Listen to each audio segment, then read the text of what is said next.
All right, let's get started. We have an in-class exercise today, and actually, TAs, if you want to go ahead and pass this out.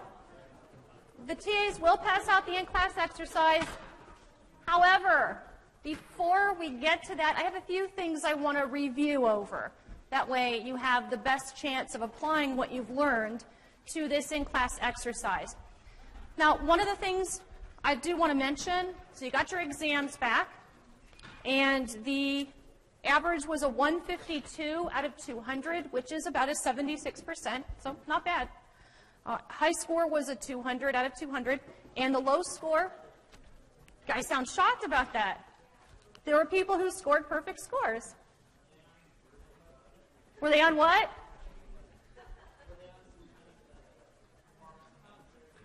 I don't think so. I think they just really get this stuff.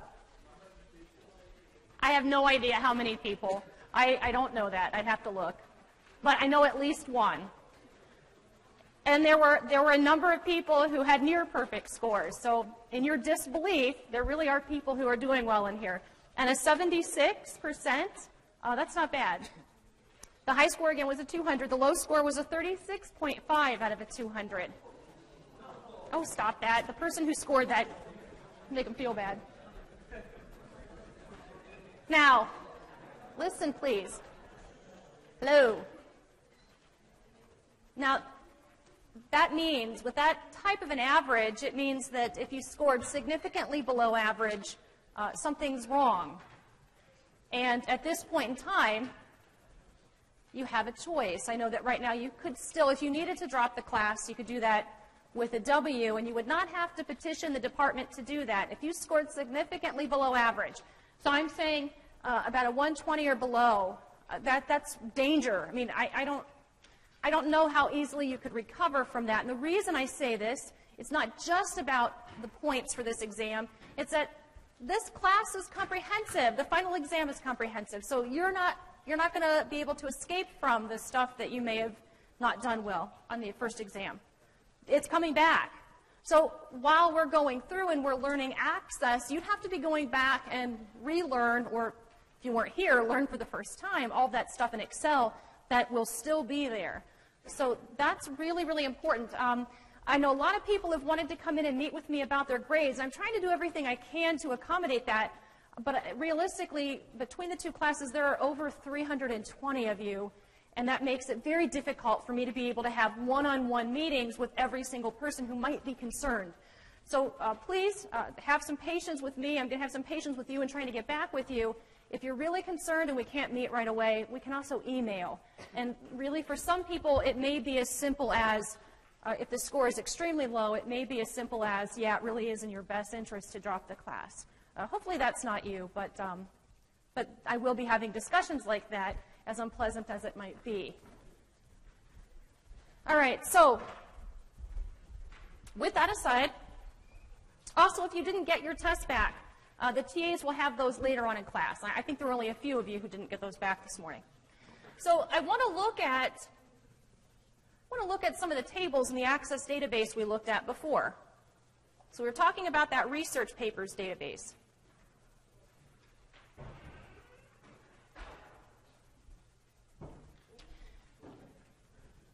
What page are we on in the slides? I think it might be 141, 114. Remember a couple of ones and a 4 somewhere. Anybody know? 116. That's close. So page 116. And we spent some time looking at the research papers database. And just a reminder, this database was not one where we were buying research papers per se. We were buying the services of somebody typing up our research paper. So just to qualify what this meant, someone's typing the research paper and you're paying them to do that. You've already written everything out. So the tables that we saw, we had a clients table, charges, payment method, and payments tables. And we looked at some of the table design. We ran a couple of, or at least one quick query. We looked at forms. If we look at the clients table, I showed you the data sheet view, the view of the table with the data in it. And we also went in and we looked at the behind-the-scenes view of the table, how it was created. We looked at all the fields, the data types for those fields, and also some additional properties that would specify how that field might look and what sorts of parameters might be set around it. Now, I also mentioned to you that oftentimes in your tables there'll be a special field, a field that has a unique property to it, and it's called the primary key field. And you'll notice with that very first field of client ID, just to the left of it, we see a key icon showing up. And there's a toggle button up on the ribbon that allows us to specify whether or not a field is going to be a primary key field. Now, what that means is that the field is going to be unique. There shouldn't be any repeating entries for that field within all of the records within a given table. So with client ID, notice as you scan through that field, you don't see any two records. You don't see any two clients that have the exact same client ID. It's a unique field. We specify it as a primary key field. And remember, when we did that, we also noticed a change where it says indexed. It had said no back when we had it as a plain old field with no special characteristics. So if I select F name for first name, where it says indexed, it says no. But once you designate a field as a primary key field, it now says yes for indexing, and in parentheses it says no duplicates. We'll talk about indexing later, but the no duplicates piece of this means that Access will make sure that no one goes in and tries to give the same person, two people, the same client ID. So every single entry should have a unique ID number. That was the primary key field. Over in the payment method table, we had a primary key field of method ID. Now, in the payments table, we didn't have a primary key. Client ID repeats because we have clients who come in and make multiple payments because they've had multiple papers typed up. And this is something that I want you to think about because you're going to be applying some of these same things to the in-class assignment today. So what we found was that within some of the tables, we do have primary key fields, unique fields. But what was the big deal about them? Why did it even matter?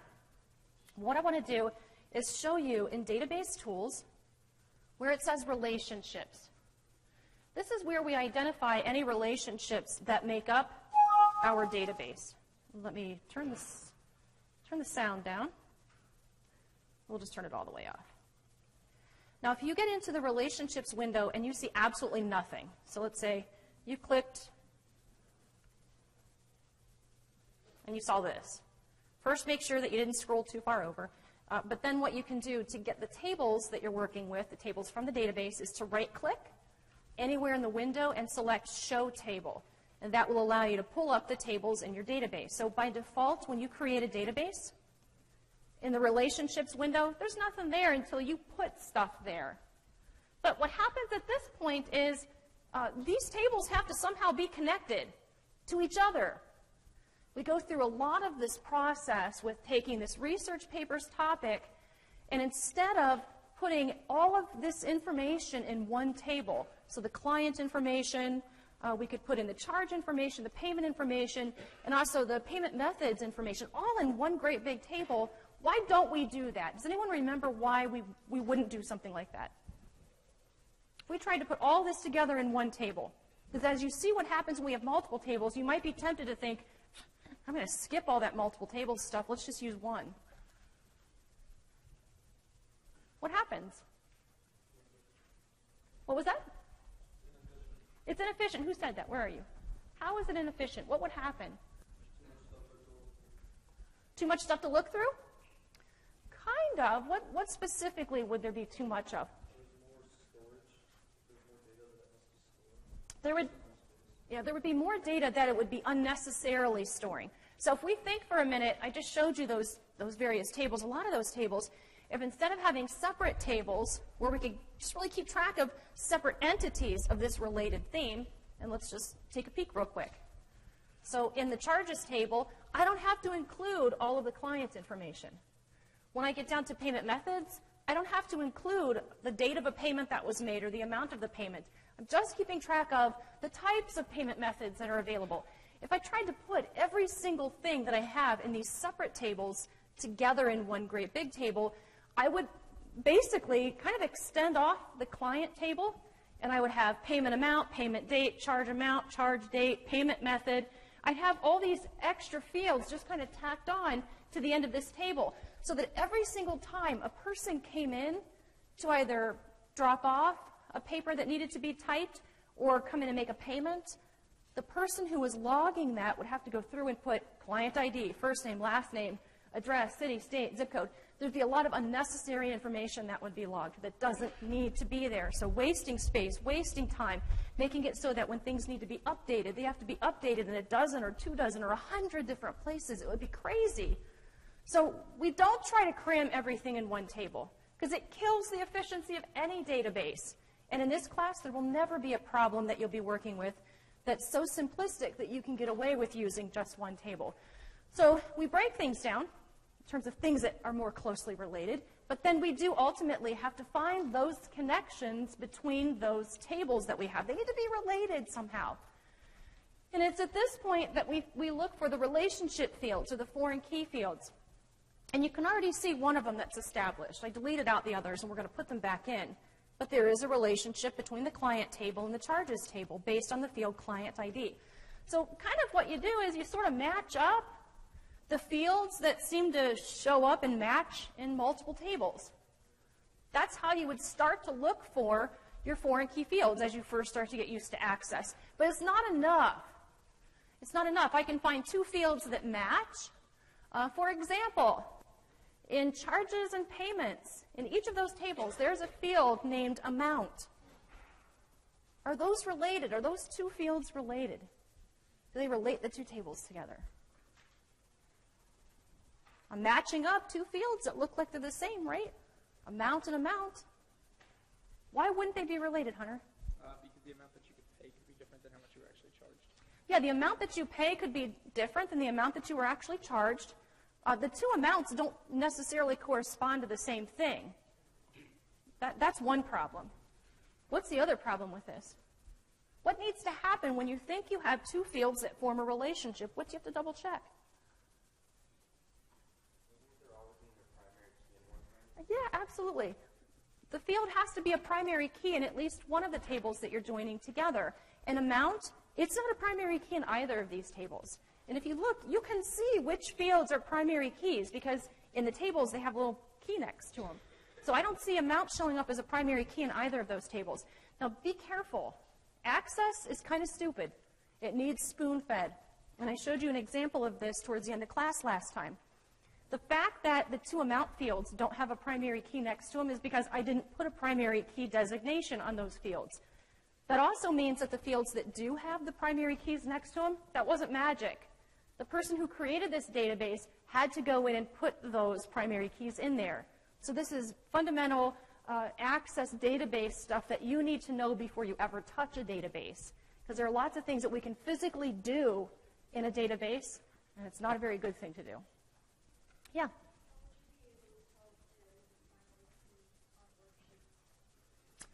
Well, that's a good question. How would you be able to tell if there's a primary key on worksheets where all you can see is the data sheet view, not the design view? So if I open up, she's getting very excited about working on the in-class exercise, right? If I look at this table, what would you be looking for? You can't see the design view. I'm not showing that to you. Back here, yeah. Yeah, you're looking for a field that doesn't have any repeating entries in it. Because a primary key field is a unique field. That would be your starting point. Okay, so let's go back. So the relationships. We know that there's not a relationship between charges and payments based on amount, because amount's not a primary key in either of these tables. But there is a relationship between client and payments based on client ID. And I showed you last time, you simply just I just dragged client ID from the client table and I dropped it over, I'm dropping it over on the payments table. Yeah, over here. So you want to be able to connect client ID from charges and payments? Oh, that's exactly right. Hold that thought right there, because that's my next question. All right, you guys are liking this. Yeah, so here we do have a relationship between clients and payments. And notice down below, there are some things I'm not talking about just yet. I'm going to get to those in a second. These things are important to us, at least in a few minutes they will be. So we create that relationship. Now, the question she asked was a great one. She said, so does that mean there would not be a relationship between charges and payments based on the client ID field because client ID isn't the primary key in either of those two tables. And you're absolutely right. But guess what? If I went in anyways, and I said, you know what, Access, I think there is a relationship here. Access says, okay, whatever, I'm going with it. That's a big problem. That's going to cause me some huge problems when I go in and I start querying. And they're not problems that would necessarily be obvious to you either. Sometimes you run queries and you have databases with thousands of records in your tables. Sometimes when goofy things happen, it's hard to recognize. Sometimes Access will, if it messes up a join, a relationship, it'll end up giving you triple, quadruple the records that you're supposed to see.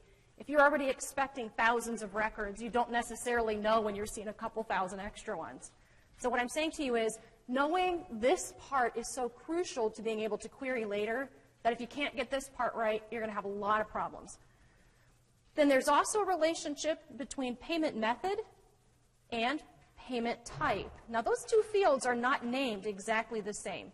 So if we open up payments, here's payment date, or payment type, and then we open up payment method, and we have method ID. These two fields, though not named the same name, they keep track of the same data. These numbers mean the same thing as it corresponds to the payments that are made.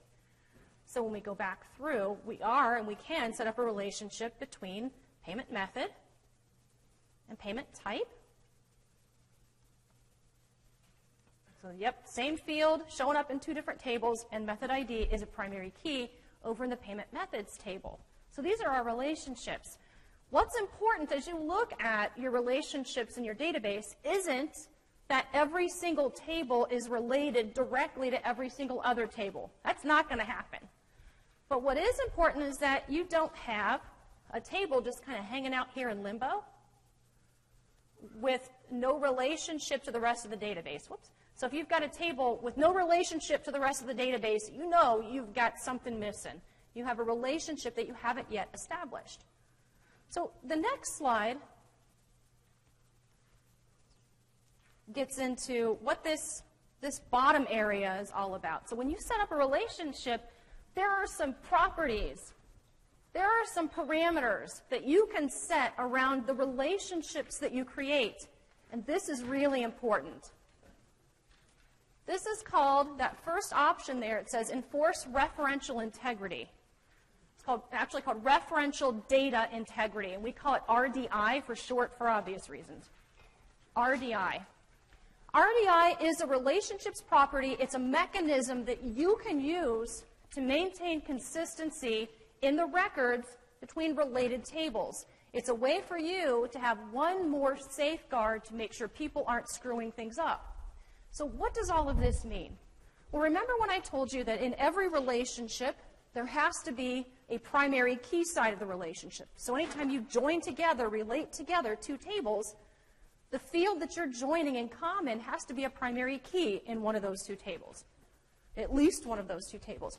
Well, that says a lot about what you expect to see in terms of records being entered in those related tables. So let's take, for example, let's take the relationship between payment method and payments. In this relationship, the primary key is with method ID in the payment method table. Let's look at that field, method ID. Right now, I have 5 different payment methods that a customer can choose to pay off their charges. And I've listed what they are, right? This is the primary key side of the relationship. What this means is that I really shouldn't see any customers making payments with a payment method that I haven't established first. So if I have payment methods of 1 through 5, and they all correspond to different types, then if I see a payment listed in the payments table and somebody has selected the payment type of 6, that's a problem for me. I don't know what that is. We don't know if it's chickens. We don't know what it is. They paid in a way that we're not equipped to handle. So when you look at referential data integrity, this property maintains that if a person sets the enforcement of this, so let's go back and take a look at the wording so that you get a real sense.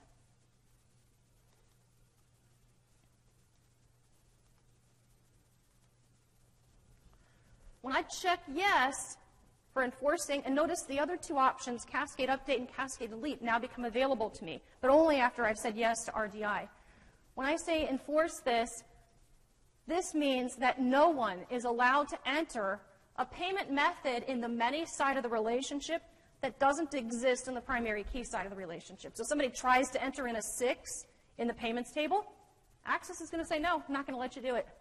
So it prevents people from entering in something in the many side of the relationship if it doesn't exist in the primary key side of the relationship. Does that make sense?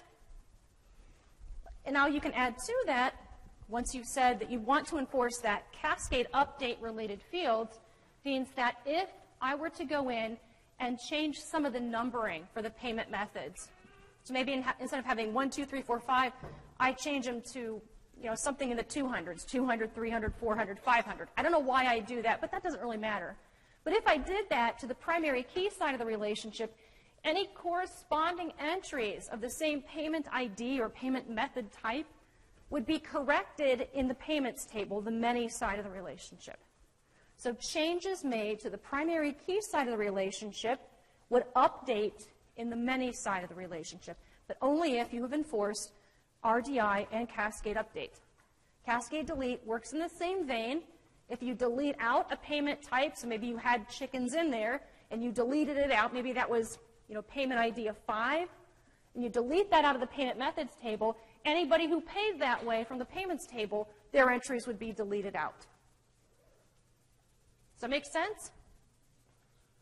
Okay, so with those concepts in mind, what I want for you to do is take about 20 minutes, and I want you to work on the in-class exercise.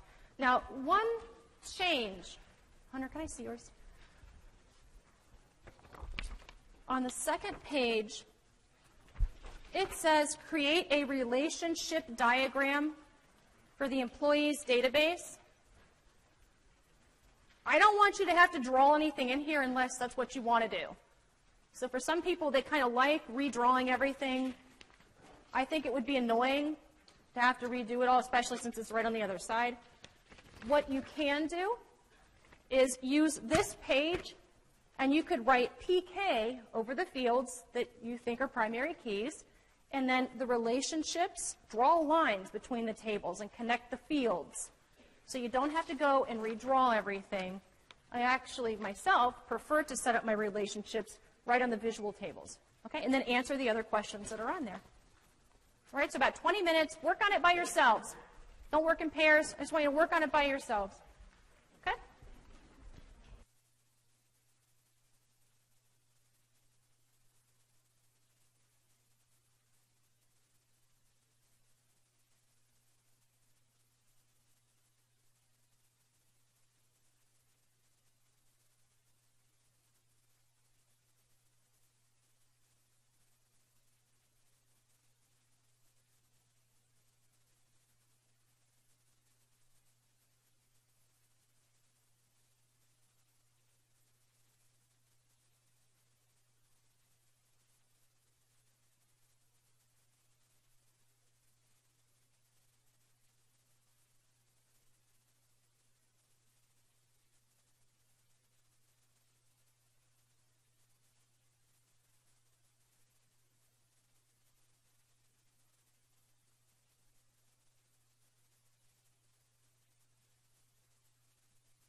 Yeah, the foreign key is just the connector. One thing I forgot to tell you when I was setting up this relationship, I meant to save the changes and say OK to RDI. Notice when you do that, now the relationship itself is labeled the one and the many sides of any relationship. The one side is the primary key side. The many side is the side of the relationship that's not the primary key. So when you enforce RDI, those symbols will be there, and this really goes in and this validates the relationship. So if I tried to set up a bogus relationship, when I go to the point of enforcing RDI, this is where Access will typically scream at me, hey, you can't do that. The other thing that could happen And this was something that happened by accident in the morning class. I'm going to show you guys too. Let's say I have one of the tables open in the background. So I have the payments table open, and I go in and I try to establish the relationship between payment method and payments. And Access says, no way, you can't do that right now. It says the database engine is locked. This happens when you try to set up a relationship between a couple of tables, and those tables are in use in the background. So you would simply just click OK, go in, shut the table, and try again. Now, one other thing I want to ask you. So let's say I tried to go in and set up the relationship that I just set up before. And let's say I checked Enforce RDI, and let's say when I clicked Create, Access said, hell no, you can't do it. It wouldn't use those exact words, but it said, no, you can't enforce RDI. What do you think the most likely reason for that might be? Telling Access, I really want to have some consistency enforced between these two tables. I want to make sure people aren't screwing things up, entering in payment methods we don't offer. And Access says, no, you can't do it. Why do you think that might happen? Back here. What'd you say? One of the fields isn't a primary key, you bet. And like I said, setting up and enforcing RDI is a validator of relationships. So if you have a bad relationship, yeah, Access, so it'll give you a weird error message about the data types not being the same. That's one reason. That's a good reason. What's another one?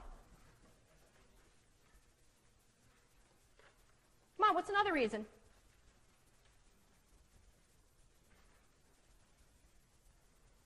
I'm not going to go away. What's another reason? I try to enforce RDI and Access says, no, I'm not going to let you. Think about it. You guys are smart. Come on. What would be the reason why Access would say no? Yes? You can't find the primary key, is what you're saying? Yeah, that's actually something someone behind you just said, too.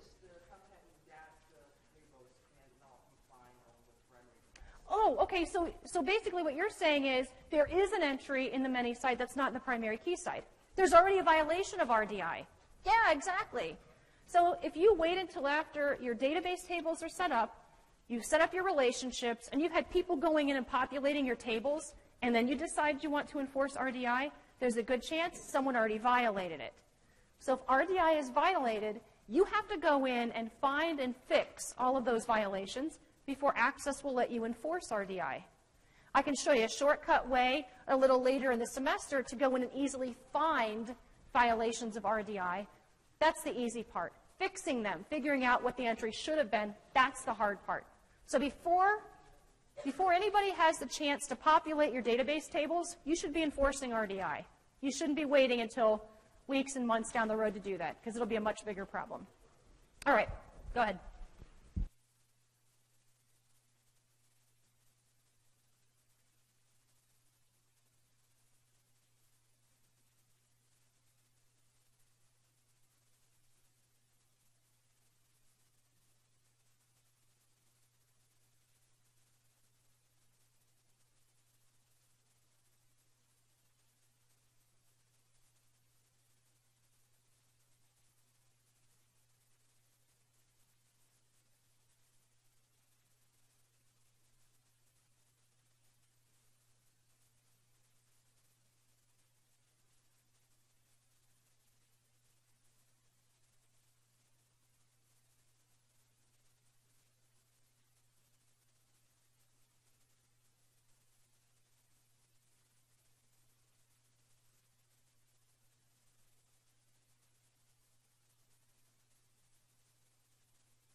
question. So some terminology that might be confusing. When we refer to the relationship between two tables, you'll typically hear that referred to as the foreign key field or the relationship field. So the line between two tables, foreign key field or relationship field. But you will also hear the term foreign key used to identify the many side of a relationship. So with any relationship, there should be a primary key side, and usually the other side is not the primary key. So everybody with me?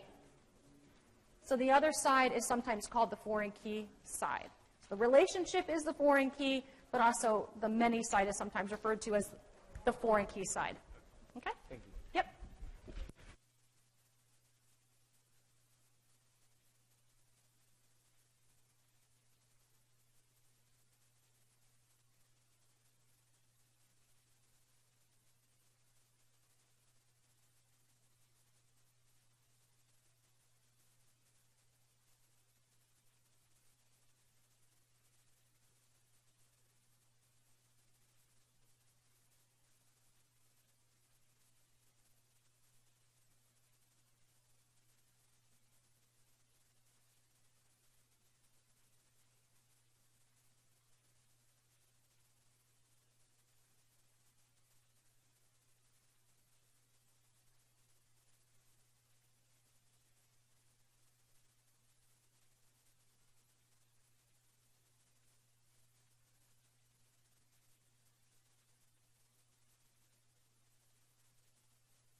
All right.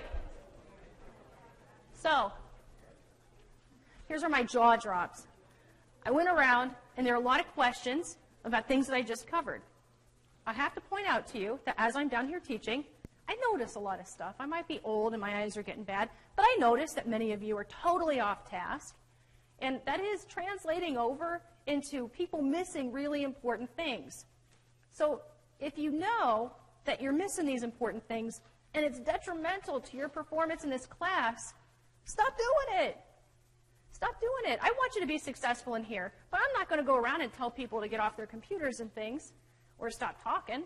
I will if it gets noisy up front. And by the way, there were some complaints about the noise level in the class. So even though I asked and there were no people that raised their hands, I mentioned to you that it isn't uncommon for students, when they're asked openly in a class whether or not the noise bothers them, it's not uncommon for them to say no because, well, they frankly don't want to look like the only ones who are complaining. So there were some complaints. So, but what happens is the noise level from the back of the room travels right down to the front. And so the people in the back may not know how noisy it is, but the people in the front can hear it quite a bit. And so part of what I have to do is make sure that that doesn't get out of control, because there are people who do want to listen. But I am stunned because, you know, with the scores on the exams, we did the in-class exercises and everything, and my hope was that you were really, really prepared. You know, one of the things I've thought about doing, we do want to implement some of those flipping the classroom strategies where students come in prepared and we work on more exercises. Well, how successful is that if when you come in, I say, did anybody work on this? And like 5 people raise their hands. I mean, if you want it to be more interactive, there have to be some things that happen on the other end, on your end, to make that happen. And people aren't coming in prepared. And on top of that, they come in and you're not listening. So it doesn't work all that well for you, right? You might think it is, but it's not. And I just worry about that. As a teacher, you can't not notice that, especially stuff I just go over. I would encourage you, especially, you know, there are lots of seats up front, and I haven't bitten anybody up here yet. So, you know, if you get distracted easily, why sit yourself further away from the front of the room? Come sit up front, ask more questions, try to be more involved yourselves. If you're bored and you don't like this class, you still have to take it to get further into your major. So try to do something to stay a little more engaged. So anyhow, as you were looking at this exercise,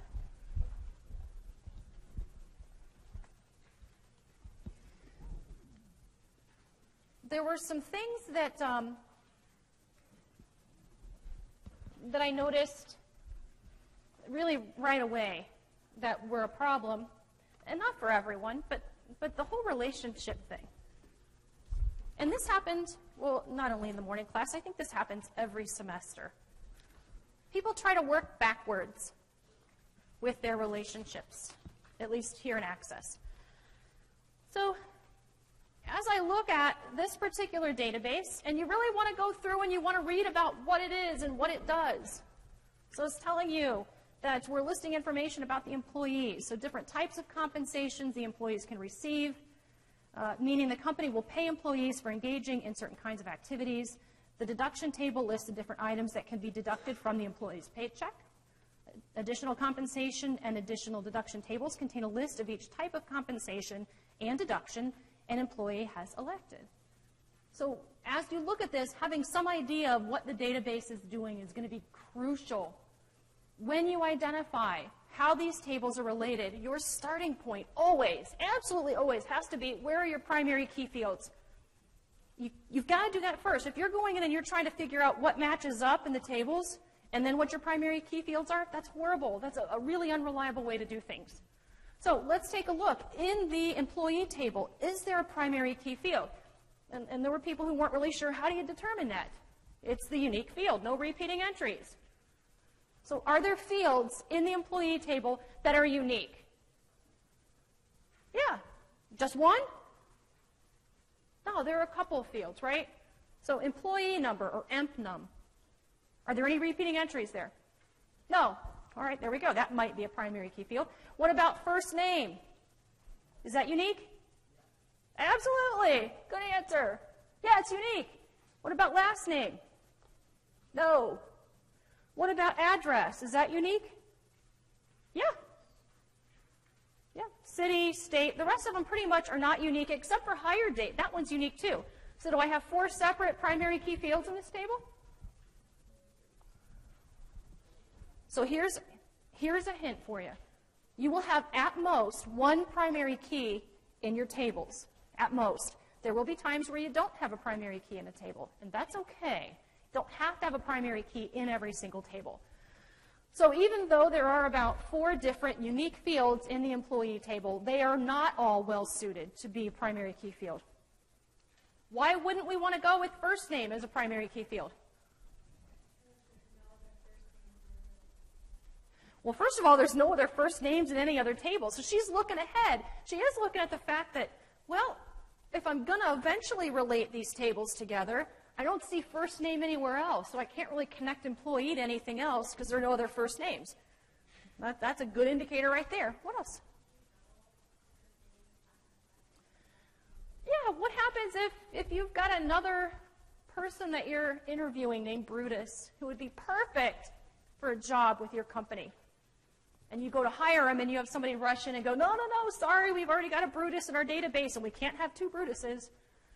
That would be a huge problem. So the fact that we don't have any repeating entries in the first name field now doesn't mean that it won't ever happen. In fact, we have to think about over time how the database will change, because it will change. So there will be people with the same first name. We may not have those yet, but there will be. And it is possible for people to live in the same place and work for us, and also be hired on the exact same day. We wouldn't want to not allow for the hiring of 2 people on the same date just because we came up with a crazy primary key field. So regardless of whether or not a person has the same first name, last name, anything else could be the same about them, we give them a unique emp num for employee number. That's our primary key field.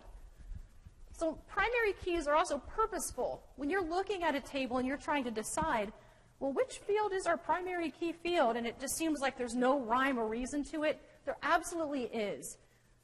When tables are designed, people are purposefully designing primary keys into them. They're not waiting till the table's designed and crossing their fingers saying, oh, I hope there's a primary key. No, they put them in there on purpose. So what about over with the compensation type table?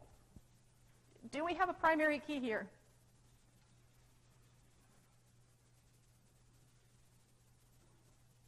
Do we? Yeah, compensation type. And here we look at the fact that description doesn't repeat. Now, the amounts don't repeat, but they probably will at some point in time because you're going to add to this table as well. So what would you like to eventually connect tables with compensation type? What would you like to use? Something as simple as a type, or this big description that's cumbersome and can easily be misentered? What about in additional compensation? Is there a primary key field here? No? Well, wait a minute. Emp num was a primary key up in the employee table, right? Wouldn't that mean it should always be the primary key?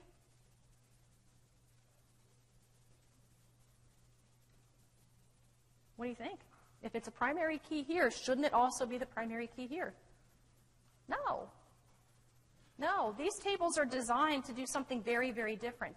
In the employee table, I'm defining the employees. In the additional compensation table, I'm tracking the compensation.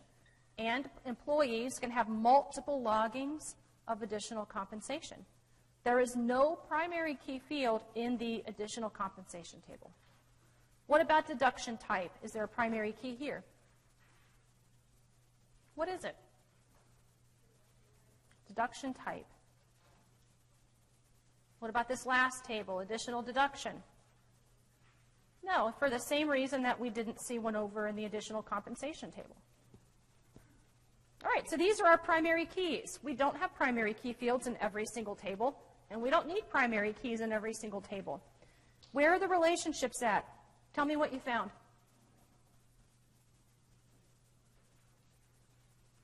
Back here in the orange.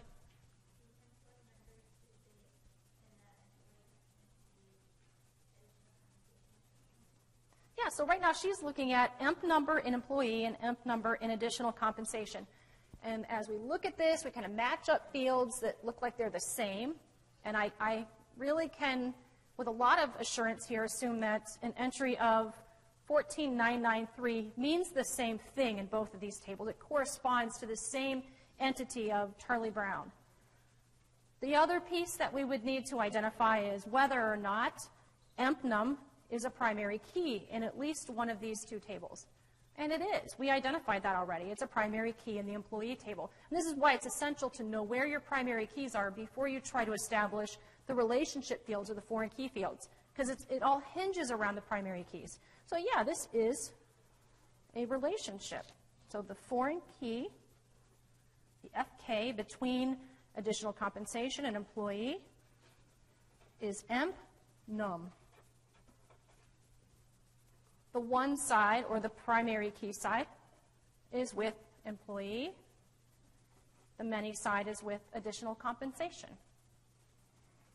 So what this one and many thing means is that in this relationship between employee and additional compensation, even if I see an employee's number show up 1, 2 times in additional compensation, I know exactly where those two entries match up over in the employee table. I can have an employee's empnum show up an infinite number of times here in the additional compensation, but I know exactly where all of those entries should match up to over in the employee table. Where else did you see relationships?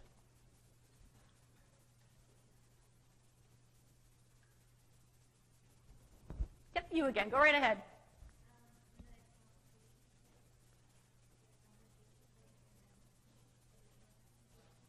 Yeah, so compensation type from the compensation type table to additional compensation. In the field there would be compensation type.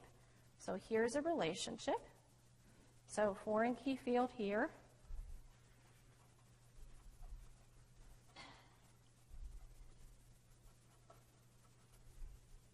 And the primary key side is with the compensation type table. Many side is with additional compensation. Where else?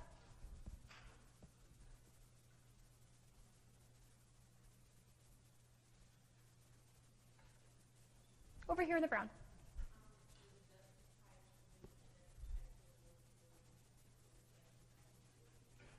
Yeah, you bet. So relationship between deduction type in deduction type table and deduction type in additional deduction. So one to many.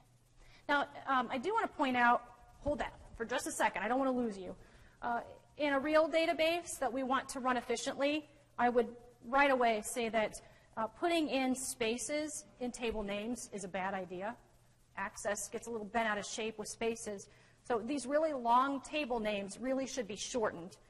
Perhaps, compensation type could be comp type with no space. Something like first name really should be F name with no space. So this gives us a really good example of some relationships and things, but it also gives us a good example of what not to do when you're designing your databases. So these names really should be shortened up a lot. Back here. How do the first names and then compensation types match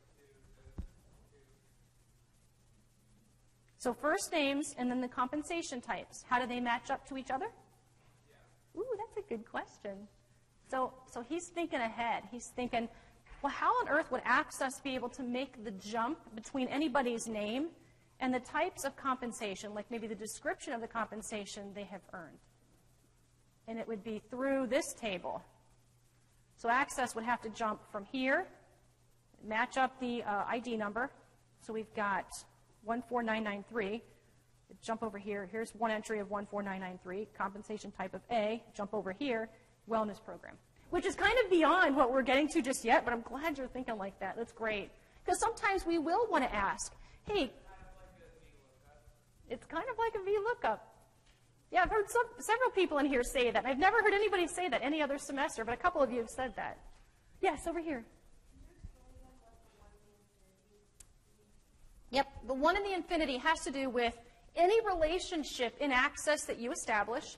There has to be a primary key side. It's one of the things that you have to look for when you say, yep, there's a relationship between two tables. So the one side is the primary key side. Usually, the other side is not the primary key, and we would call that the many side. But there are some rare instances where there can be a relationship between two tables, between fields that are both primary keys. So it is possible to have a one-to-one relationship, but it doesn't happen very often. And later on in the semester, we'll see why it doesn't happen very often. So the one side is the primary key side, and usually the other side is a many side. All right, so where else? What other relationships? Over here.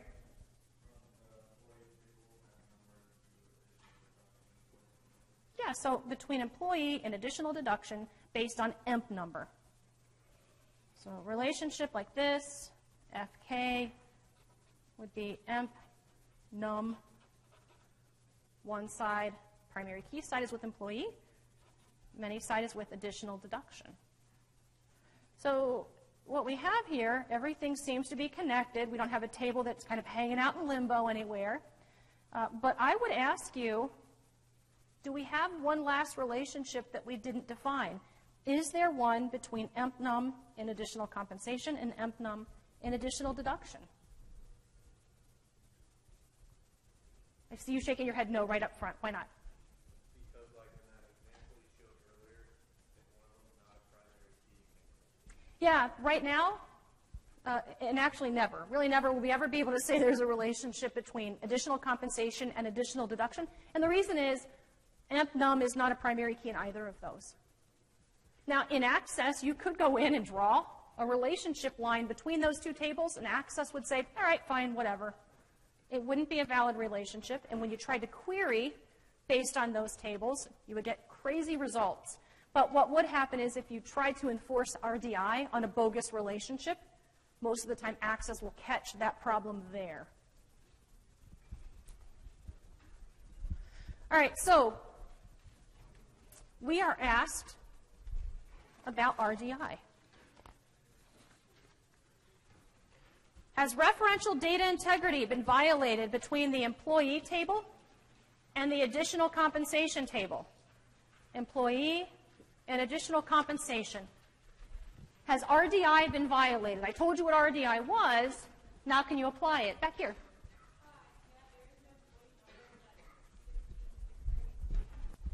She said she thinks there is. She said there's no employee number of 16632, but I see it right here. Yeah, so it's important that, and she pinpointed where exactly things needed to be and where extra stuff might be a problem. So she identified that there was a relationship between these two tables based on EMP-NUM, and the primary key side of that relationship is with employee. So what this means is that any employee number that would show up in the additional compensation table should be something that's been defined already in the employee table. So she was looking for something here that didn't match up to something here. And that's exactly what she found. 16632, we don't know who that is. Somebody has put in an employee number that we don't know about. Odds are somebody just mistyped something. But the problem is you still have to fix it. That's a violation of RDI. Now, what about the fact, let's see, we have an 18760 in the employee table, Harry Carey, that doesn't show up in the additional compensation table. What do you make of that? Is that a violation of RDI? No, it just means that Harry Carey hasn't logged any additional compensation entries. Yes?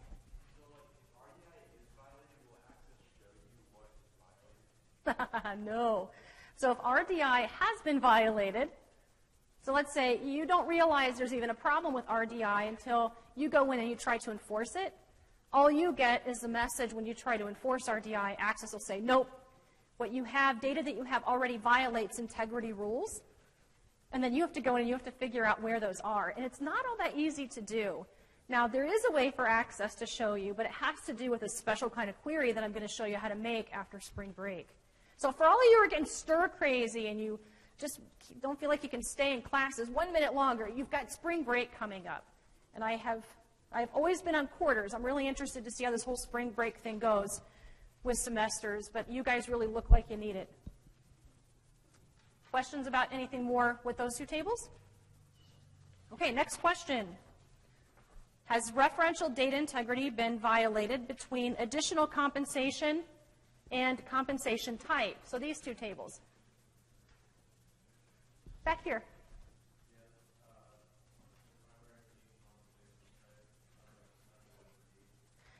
Yeah, so he looked at the relationship between the two tables that you're asked about. He said compensation type is the foreign key field. It's the relationship field. The primary key side is with compensation type. The only types we have defined are A, B, and C.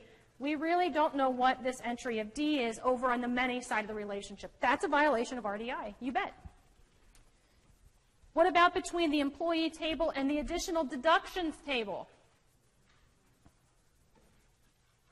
Any violations there? Back here. In the gray, yeah. So she doesn't see any here. So what she's done, I'm going to guess this is what you did. She's gone through and looked at all of the employee numbers that she sees in the many side, and she did a quick double check. Do they show up here? Yep, that one does. What about 17,738? Yep, that one's there too. 18,839. Yep, that one's there too. So all of these employee numbers in the many side, is that what you did? See, I told you. All of the employee numbers in the additional deductions table, the many side of the relationship, do in fact match up to entries we see in the employee table. So here there are no violations of RDI. Does that mean that RDI is enforced? Can we safely say that RDI between employee and additional deductions has been enforced? What do you think? I saw some head nods, yes.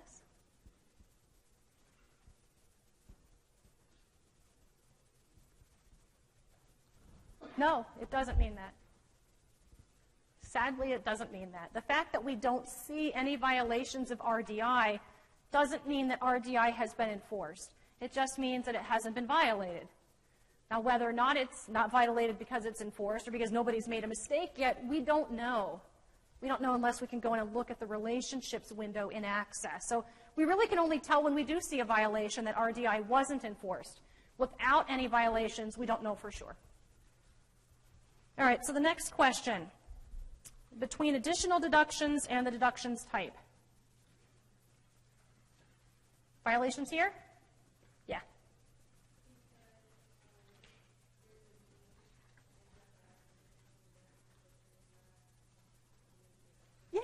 Yeah, there's an entry of G in the many side of the relationship that has not yet been defined over in the primary key side of the relationship. Questions about that database? So when you're looking at databases, the first thing you should do, just like with Excel, is read the problem description. Look at what that database is designed to do.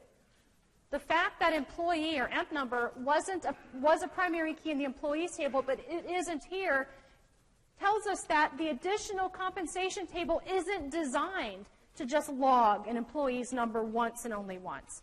We expect repeating entries. If an employee's ID number was only going to be logged one time, then we could just add another field onto the employee table. There would be no reason to go through the trouble of adding in another table to log something. The fact that we are going to see multiple entries of that showing up is the whole reason why we set this up in a separate table. All right, so while you're writing down, what I want you, and I'm not done yet, by the way, so you're going to get out a piece of paper so you get credit for being here and doing this exercise.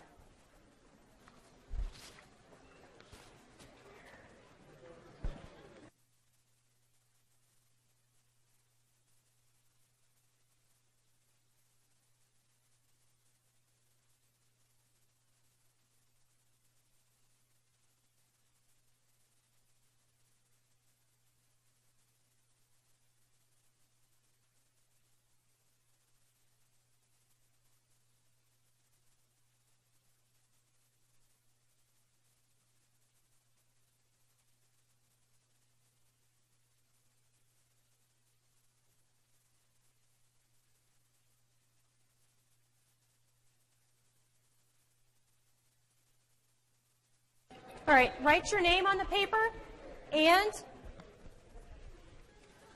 I want you to write down the name of the foreign key field between the deduction type table, and the additional deduction table. So write down what the name of the foreign key field was between deduction type and additional deduction. It was deduction type. Just write, I mean, you all have the answers. It's deduction type. Just write that down and pass it in. Pass it this direction.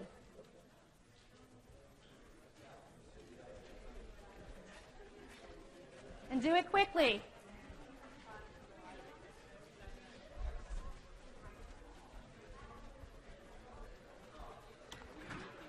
All right, so while you're doing that, going back to the database, just turn the papers in. While you're doing that, I'm going to be showing you a few examples. So we're going back into the research papers database.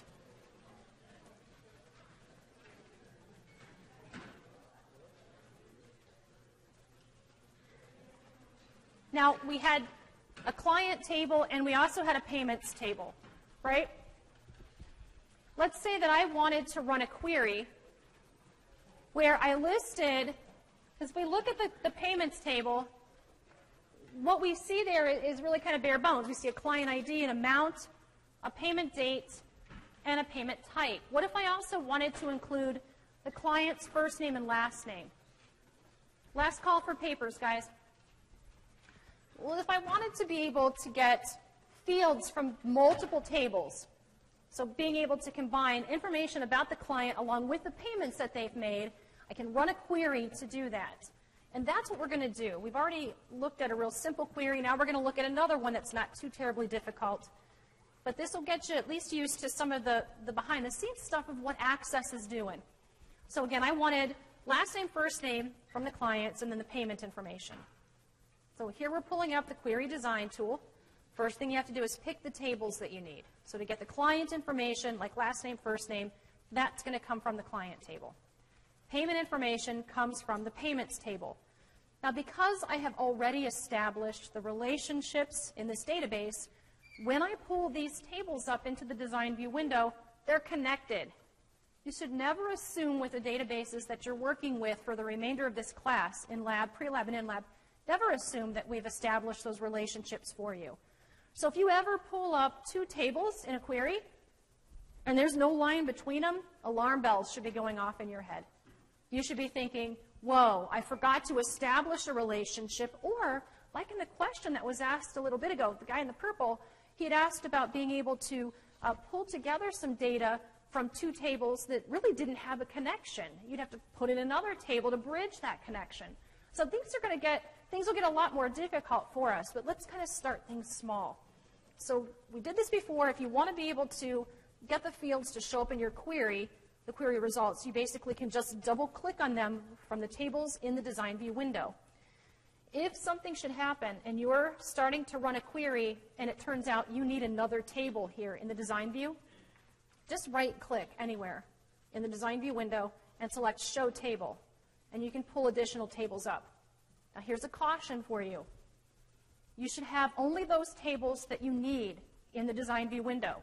You should not be throwing in extra tables that are not needed for anything in your queries. It's hard to understand this right now, but the more tables you have up in this design view window, the more dangerous your queries can become. So we're going to be looking at, starting out with querying the next time, looking at queries that involve just one table in the design view window and two tables in the design view window. And we're going to look at how we have to make sure we've got a relationship between tables when we have two in a query. But when you get to the point where you're using 3 or 4 or 5 tables in a query in the design view window, there are some serious problems that can occur.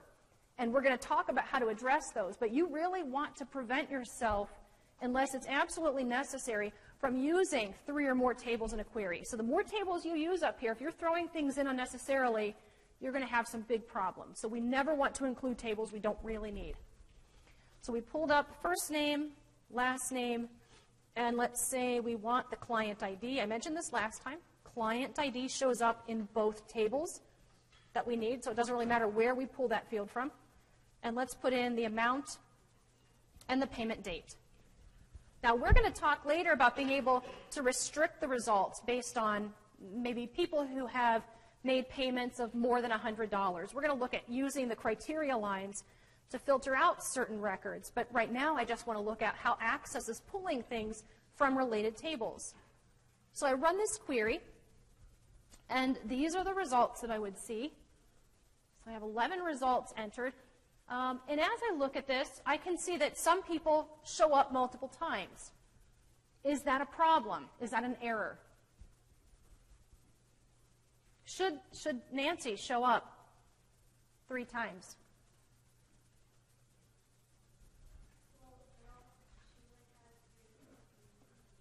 Yeah, she's got 3 different payments. So really what I'm looking at, I am seeing that Nancy's listed 3 times, because frankly, if I go back to the payments table, and she's J7500, I see her listed 3 times. So the fact that I'm pulling her name through with that means that it really is kind of more obvious when she's showing up a number of times. Whoops.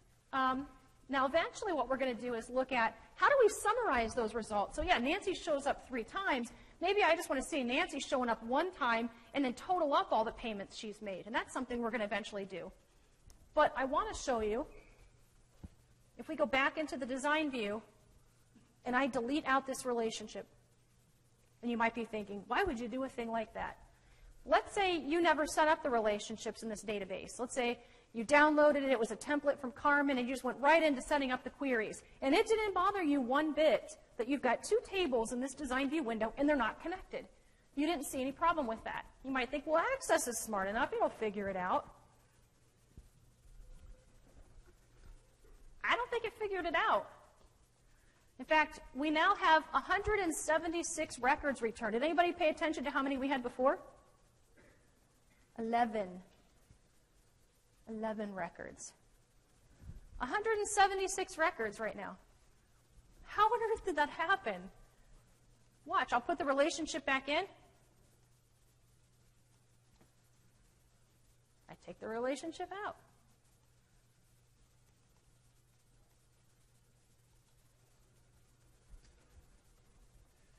And I mentioned before, if you're dealing with a database that has tables with thousands of records in them, and you just see 1,000 extra ones because you have this kind of mistake going on, are you really going to notice that? No. And you don't want to have to go in and review every single entry to make sure you did things right. What do you think is causing this?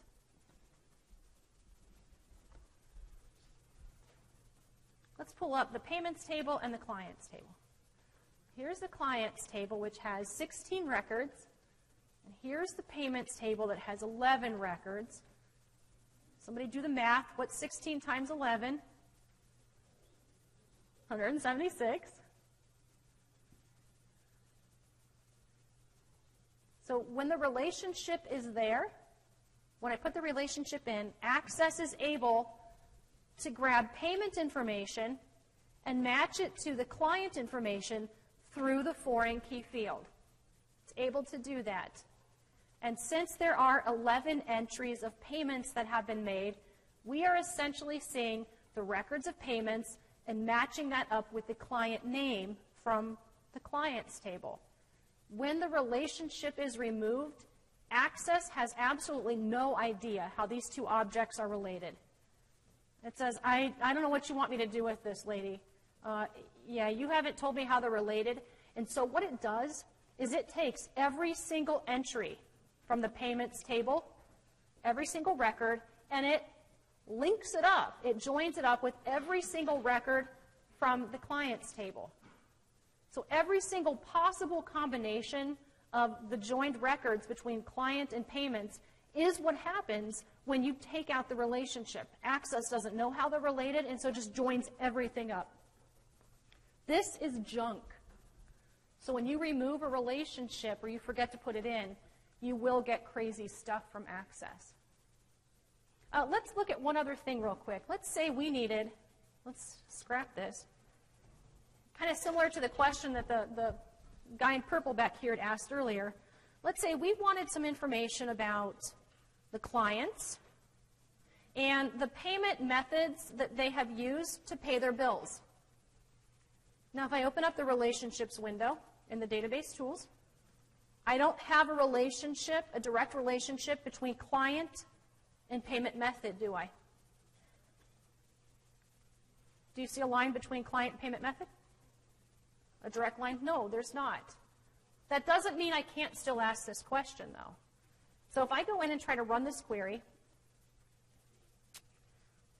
and let's say client and payment method, and again, it doesn't bother me one bit that there's no line between these two tables. And I grab client ID, first name, and last name, and then I pick method ID and method type. Okay? So I'm not bothered by the lack of the relationship here because I thought Michelle was crazy when she told me I needed it. And I run the query, and I get 80 results. I think, well, that's not too bad. But the problem is we have every single person listed with every single payment method. So Nancy's used every method, so's John, so's Mark, so's Jen. We can tell something's not right. We've got a problem with this. You would go back, you would look to see if maybe you forgot to put the relationship in. Maybe you forgot to go into the relationships window and put it there. Is that the problem? No, there's no relationship.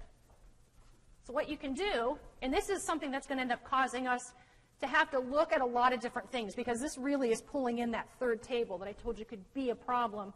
But what you have to then consider doing is pulling in a table that bridges the gap. So if I pull in the payments table, now I do have an indirect link between client and payment method. Now if I run the query, these results are actually correct. But what happens is, and we'll get to this next time, and if not next time, then after spring break, the kinds of things that you have to look out for when you need to use 3 or more tables in a query. Because there are some things that could be problematic, and you need to know what they are. I'll see you later.